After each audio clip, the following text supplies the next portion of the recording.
Assalamualaikum warahmatullahi wabarakatuh. Perkenalkan, nama saya Sofi Kusumawardeni dari Fakultas FKIP Prodi BGSD dengan NIM 2920220011. Di sini saya akan mempresentasikan tentang dampak COVID-19 terhadap pendidikan. Dampak COVID-19 terhadap pendidikan, di mana mempengaruhi faktor daring. Virus yang sangat berdampak buruk ini terhadap pendidikan mengakibatkan pemerintah menerapkan sistem lockdown selama masa pandemi dan menetapkan kebijakan untuk mengatur sistem pendidikan secara lebih lanjut. Kebijakan tersebut mewajibkan peserta didik untuk melakukan proses pembelajaran secara daring atau belajar mandiri di rumah. Proses pembelajaran secara daring ini sangat berbeda dengan pembelajaran secara tatap muka langsung yang dilakukan di sekolahan.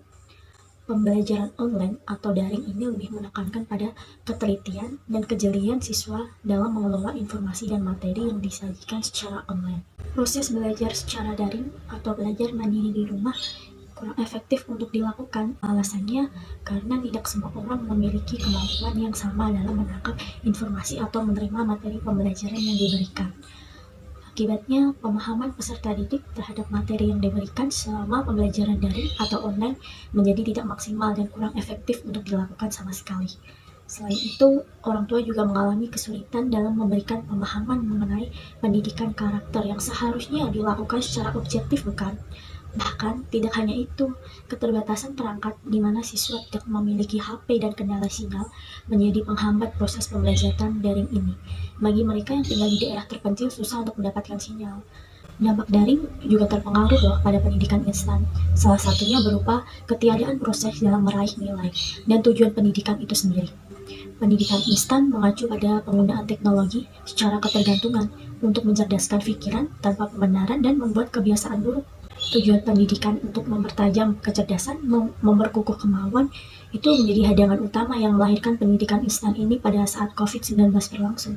Google menjadi mesin pencarian tercepat dan terlengkap. Meski memberikan bantuan secara instan dan cepat, Google memiliki dampak buruk karena dipakai untuk mempermudah proses belajar, sehingga tidak mengerti maksud dan tujuan dari pembelajaran itu sendiri.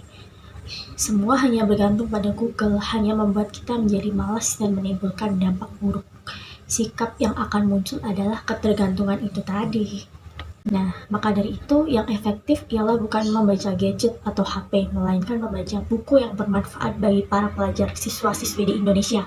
Masih bisa diterima seandainya kita membaca Google sebuah teori yang bersifat mutlak atau mudah dipahami.